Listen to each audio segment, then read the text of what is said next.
33. 이 숫자는 단순히 한 시즌의 승수 합계를 넘어 한화 이글스 팬들의 가슴속에 18년 동안 잠들어 있던 잊힌 기억을 깨우는 주문이 되었습니다. 2025년 여름, 대전의 밤하늘을 수놓은 독수리 군단의 기세는 단순한 상승세를 넘어섰습니다. 전설적인 듀오의 그림자가 드리워진 가운데 모두가 불가능하다 믿었던 한화의 우승 시나리오가 현실의 영역으로 성큼 들어섰습니다. 야구에서 숫자는 단순한 기록이 아닙니다. 그것은 서사가 되고 역사를 소환하며 마침내 운명이 됩니다. 폰세와 와이스, 이 두 외국인 투수가 합작한 33승은 과연 18년 전의 데자뷰일까요? 아니면 33년 만에 새로운 왕조를 여는 서막일까요?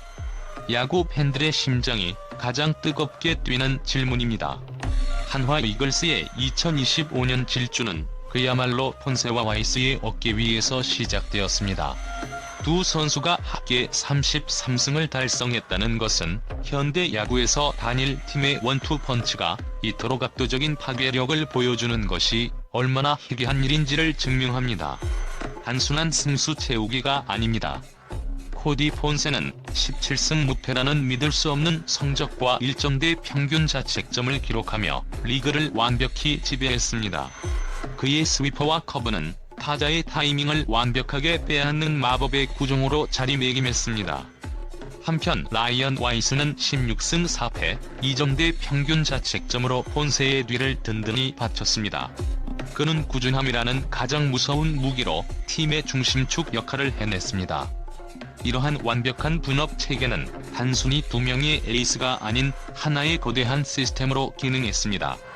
2007년 두산 베어스의 리오스 랜들 듀오가 합작한 34승이라는 기념비적인 기록에 불과 1승 차이로 다가섰다는 사실은 이들의 퍼포먼스가 단순한 우연이 아님을 방증합니다. 그해 리오스가 압도적인 승수로 팀을 이끌었다면 랜들은 묵묵히 제 역할을 해내며 팀의 안정감을 불어넣었습니다. 지금의 폰세 와이스 듀오 역시 폰세의 지배적인 활약과 와이스의 안정적인 뒷받침이라는 완벽한 구성을 갖추고 있습니다.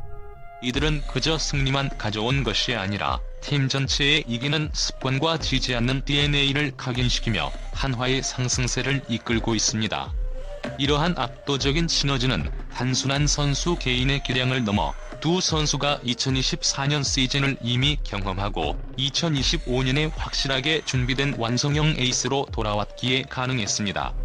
2025년 한화 이글스의 성공 스토리를 논할 때 빼놓을 수 없는 이름이 바로 김경문 감독입니다. 놀랍게도 18년 전 리오스 랜들 듀오가 활약했던 2007년 두산 베어스의 사령탑 또한 그였습니다.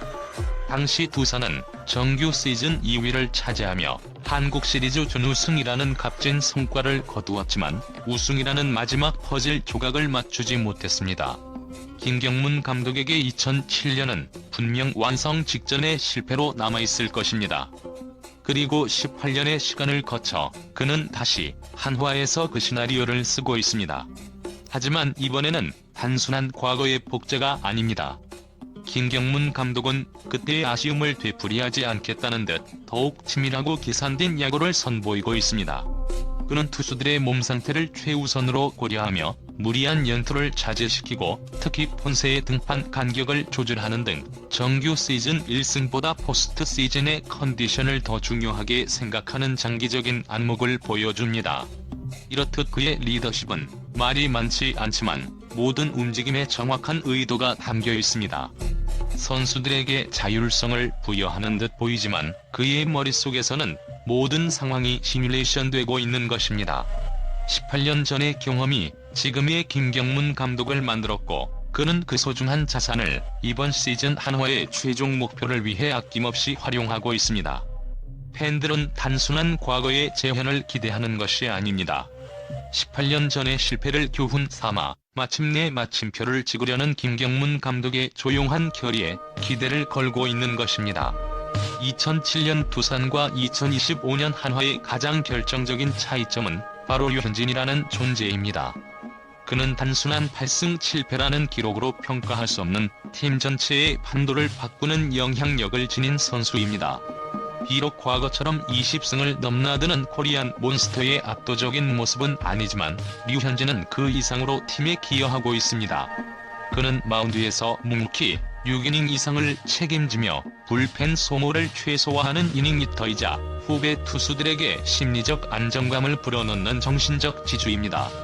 특히 연전의 중간이나 주말 시리즈 등 가장 중요한 시점에 등판하여 팀의 피로도를 조절하는 김경문 감독의 전략적 배치에서 류현진의 진정한 가치가 빛을 발합니다. 그는 단순한 선발 로테이션의 일원이 아니라 김경문 감독의 우승 시나리오를 완성하는 핵심 퍼즐 조각인 것입니다. 2007년 두산은 디오스와 랜드리라는 강력한 원투 펀치가 있었지만 포스트 시즌에서 경기를 조율하고 위기를 관리해줄 노련한 에이스의 존재가 아쉬웠습니다.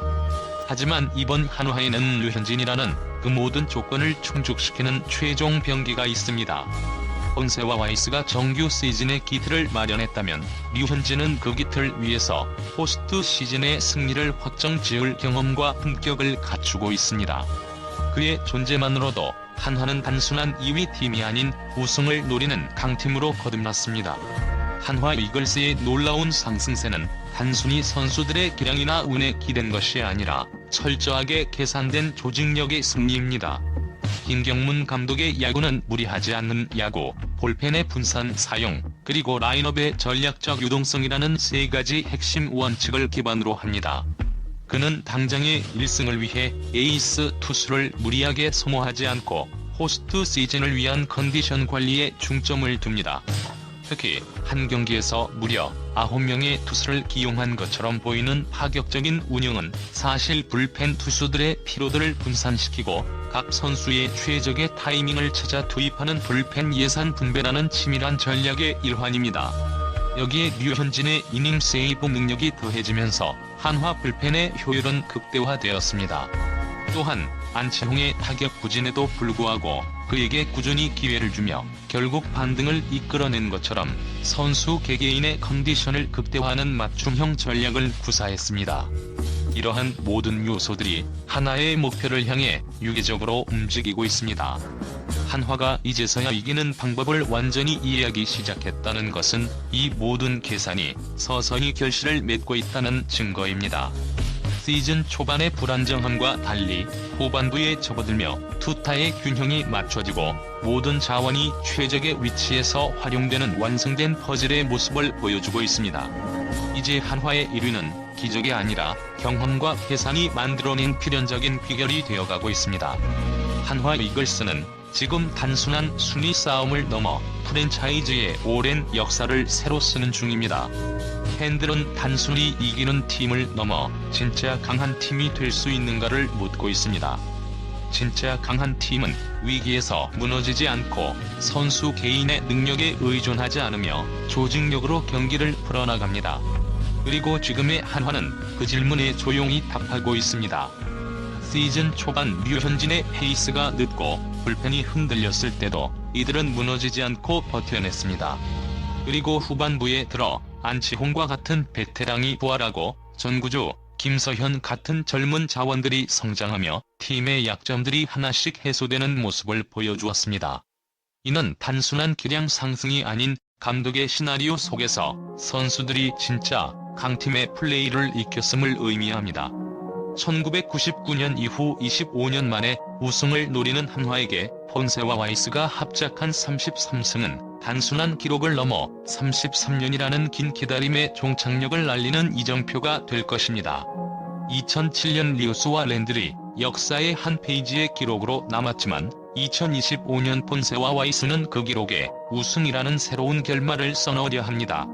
이들의 활약과 김경문 감독의 조용한 계산, 그리고 류현진이라는 새로운 변수가 결합된 한화의 이야기는 이제 마지막 페이지를 향해 달려가고 있습니다. 과연 이 팀은 역대급 서사의 마지막 장에 우승이라는 단어를 새길 수 있을까요?